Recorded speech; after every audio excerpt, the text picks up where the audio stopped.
Aries, this is your reading for August 27 to 31. So, yan. Month-end reading na po. Okay? Check natin ano yung mga energies, messages para sa inyo.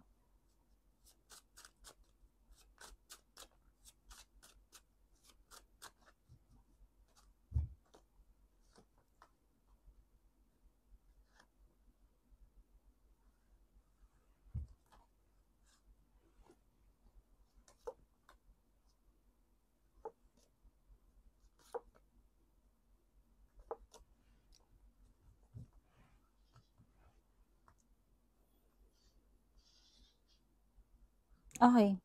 Overall energy is the Strength card reversed. Could be Leo energy.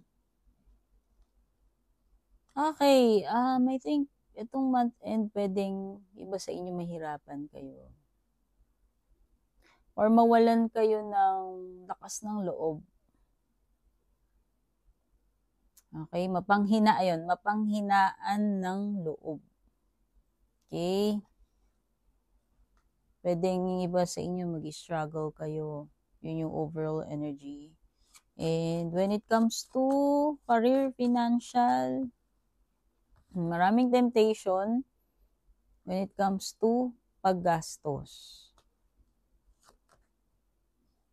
Sa career naman, may mga challenges, may sabihin na natin problems. Okay, could be na Five of Swords, either victorious ka or defeated ka eh. So, yan, nakita mo naman, no? Upright. So, parang nakikita mo upset yung person doon. So, pwedeng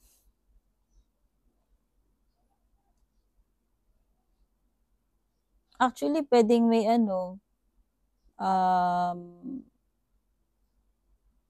unsuccessful outcomes. Kasi Five of Swords, ayun.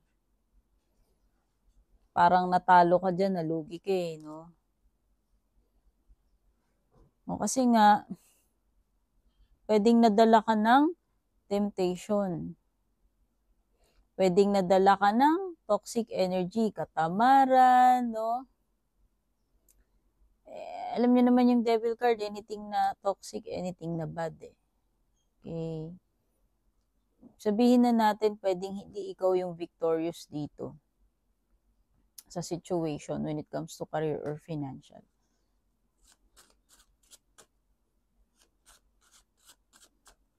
Check natin in terms of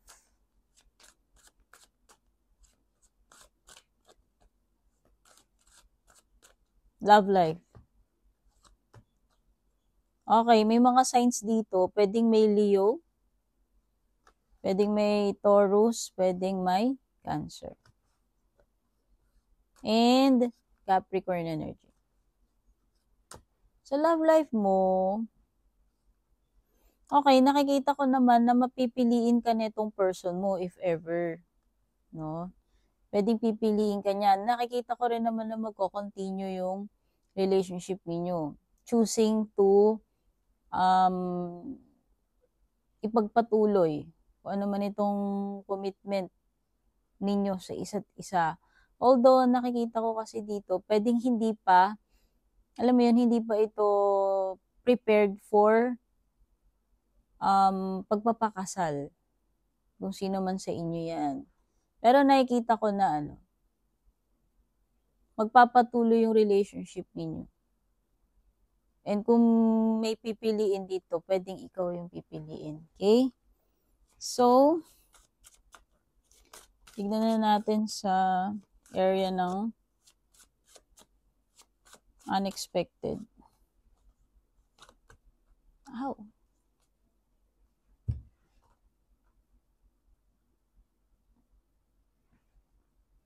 Mako-cut off guard ka rito, promise, with the Nine of Wands. Something na hindi mo in-expect, hindi mo napaghandaan. Or masyado kang naging, sabihin natin, maluwag, masyado kang naging mapagtiwala, masyado kang nakampante. Ayan. So, more on masyadong nakampante. Hindi mo, may something na mangyayari na hindi mo in-expect dahil lang masyado ka naging kampante yun.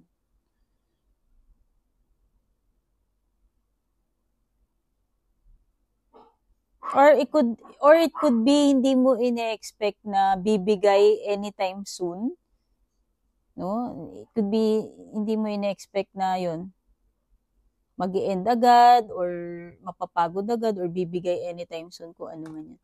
And meron din something dito na I think hindi pa napapanahon para ma-receive mo to, para matupad itong pangarap na to or kung ano man yan. Okay? So, pagdating naman sa area ng good stuff, ano yung magandang mapapala mo, marireceive mo?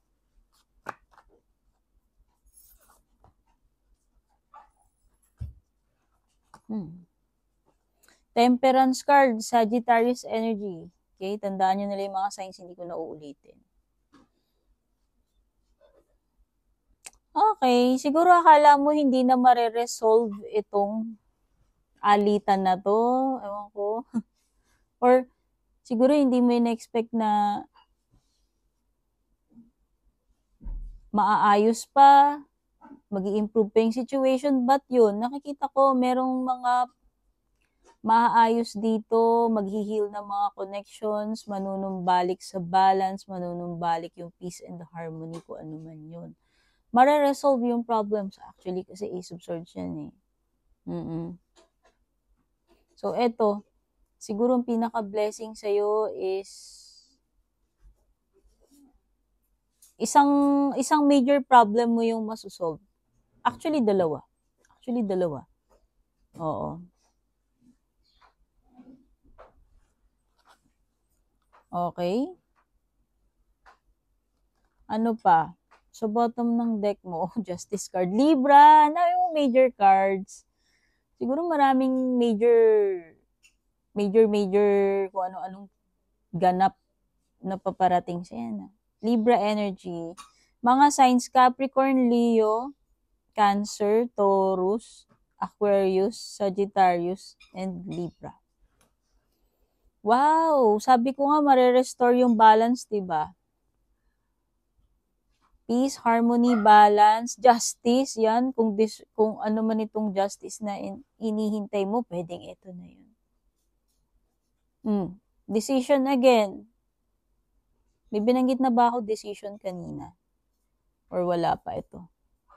Could be a major decision for you or legal na mga matters to come, pwede. Basta alam mo ito, mare-reward ka or makukuha mo kung anong deserve mo rito. Okay? Papabor at papabor sa'yo, ano man ang magiging outcome dito, decision. So, check pa natin ano yung mga paparating sa iyo.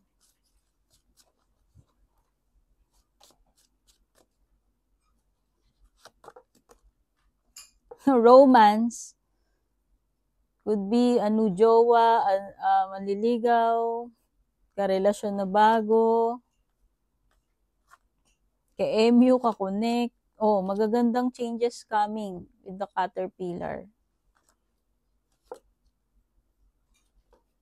Ayun na nga, may mga misunderstandings, diba? Pero sabi ko nga, mare-resolve kung kanino man yan. Kasi nga, nakita ko yung mga solution dyan. Okay. Avoid mo na lang mag-behave ng sabi dito, someone is behaving stupidly. So, siguro mag-ingat ka na lang, maging wise ka na lang.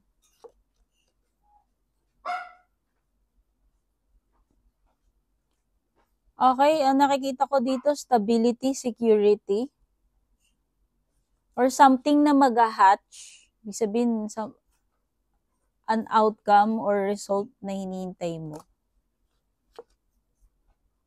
Affairs relating sa family. Okay? So, yun lang. Thank you so much.